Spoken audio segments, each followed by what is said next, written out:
नवरात्रि में कन्या पूजन सबसे आवश्यक माना जाता है। कहते हैं कि कन्या पूजन करने से मानो देवी पूजन हो रहा है। छोटी कन्याओं को, छोटी बच्चियों को देवी स्वरूपा माना जाता है और उनके पूजन करने से साक्षात नवदुर्गा का पूजन का फल मिलता है। अगर कन्या नहीं मिले तो क्या करें?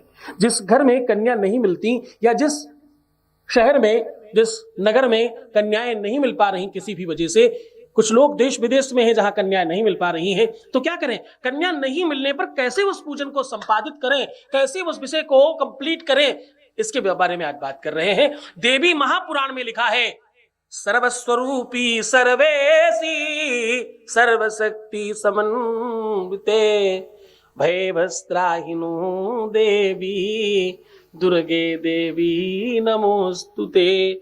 ऐसी परिस्थिति में अगर आपको कन्या नहीं मिल रही है तो कन्याओं के निमित्त आप कुछ निकाल कर कहीं पर, जहां पर भी कन्याएं अवेलेबल हो, वहां वो द्रव्य दिलवाया जा सकता है या वो वस्तु पहुंचाई जा सकती है। पहला नियम।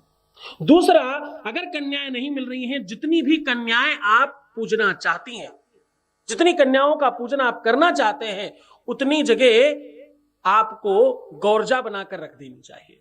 गौरजा मतलब गाय के गोबर से या मिट्टी की 5 डलियों से जिसमें सिंदूर भरकर रख देते हैं, उसको गौरजा बोलते हैं।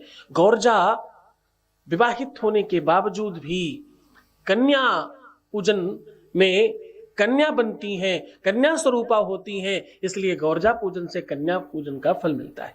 सबसे वास्तविक और सबसे मौखिक तरीका आपको बता रहा हूं। आपको आटे की छोटी छोटी 5 कन्याएं बना लेनी चाहिए।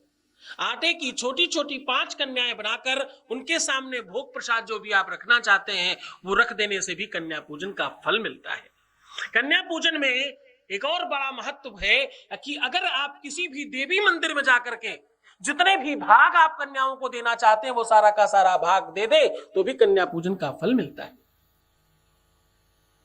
और एक खास बात, जहां पर भी कन्या हो, आपके श्रेष्ठ जनों में, आपके जो ऐसे लोग हैं जिनको आप प्रणाम कर सकते हो, जिनको आप दान दे सकते हो, उनके घरों में अगर कन्याएं हैं तो आप उनके निमित्त भी सामग्री पहुंचाकर कन्या पूजन संपादित कर सकते हैं। पूजन की प्रक्रिया देवी जी के चरणों में कर लेने से, सामग्री वहां तक पहुंचा देने से भी आपका कन्या पूजन मान लिया जाया करता है। पूरी श्रद्धा, पूरे विश्वास के साथ करेंगे तो आपको कहना पड़ेगा, मेरा हर पल हर क्षण शिवमय हो रहा है और सुखमय हो रहा है।